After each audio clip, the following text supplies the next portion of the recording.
Hi, my name is Speedy Beers. Our lesson today is on the Spanish study. Now the prerequisites for this lesson are, number one, we need to know the C scale in first position, which would be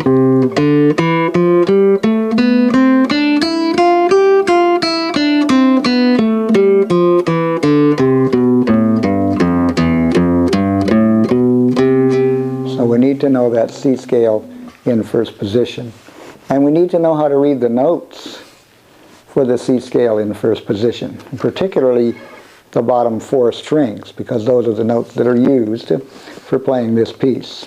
Now,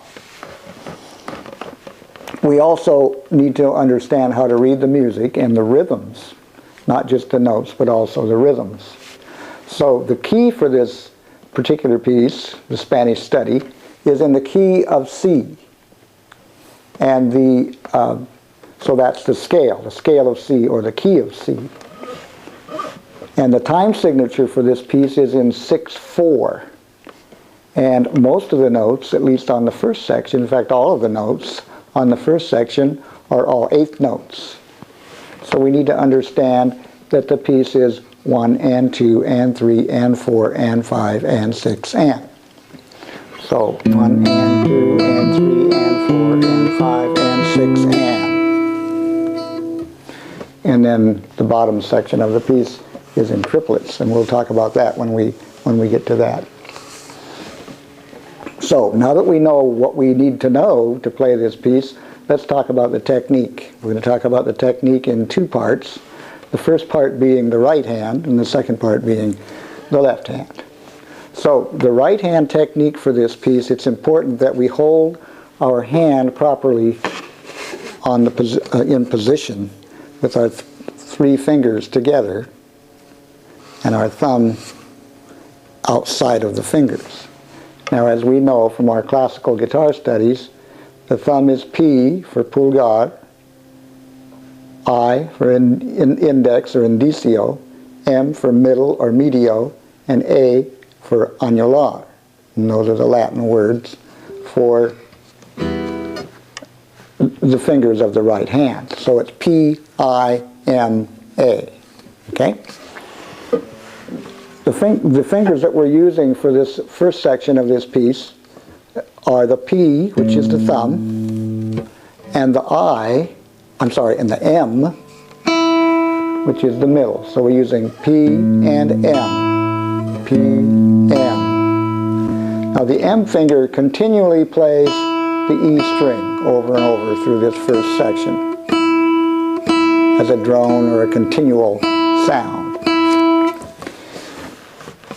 It's important that when we play this free stroke, it's called free stroke, means that we're coming away from the note and letting it ring.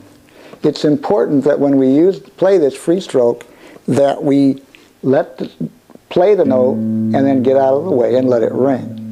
If we continue to put our hand back on, or our thumb or our finger back on the string, it will stop the ringing. It'll create a very choppy sound. Like that. So we want to play the note and let it ring, and don't touch the note again until we're ready to play it again, or the next note, whatever it is. Okay? So as we go quicker, we do that, we get this nice, clean, clear sound ringing all the time, rather than, and that's very often what beginners find when they're doing this, is they want to find the string with their finger, and when they do, they stop the note. So we need to keep the notes ringing the whole time.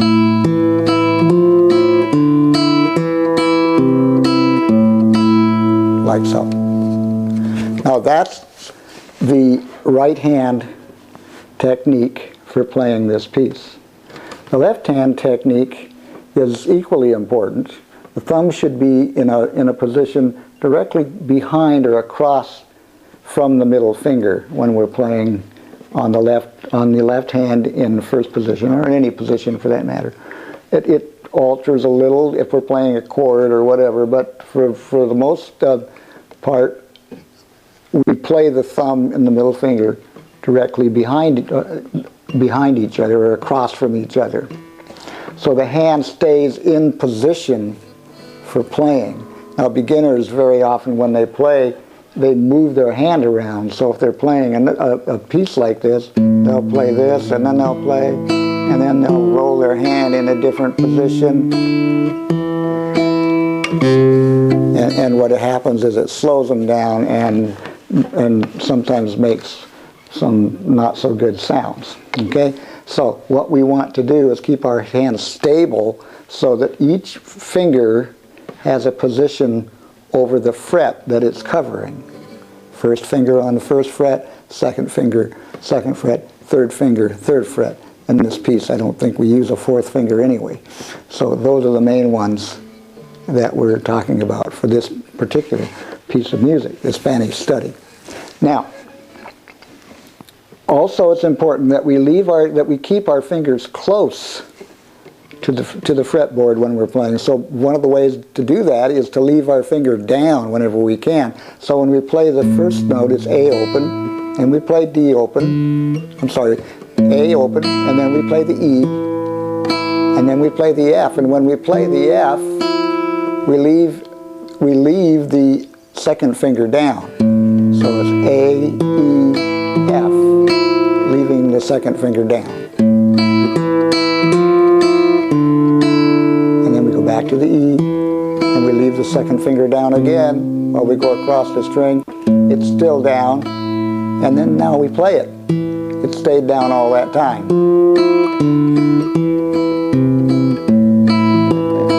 See, so whenever we can, we want to keep our fingers in place right next to the fingerboard, each finger being over its own position or fret.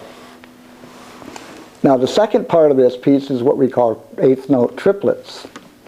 And what we have is we have two drone notes, or two notes that are constant, continuals, while we're playing this piece. So we have the A now going down the second finger on A, and we have the E on the first string. So we're still doing that nice clean sound going without stopping the notes as we go. We want that nice ringing, continual sound. Now we have to play the notes with little different fingers now, even though it's the same melody, because now we don't have a second finger, so we're going to put our first finger on the second fret, and then our third finger on the third fret.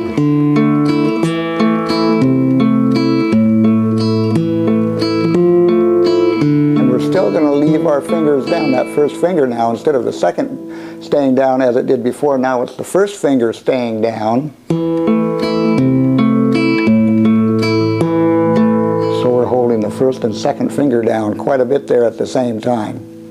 And all that has to do with keeping our fingers close to the fingerboard and leaving our fingers in place as much as possible.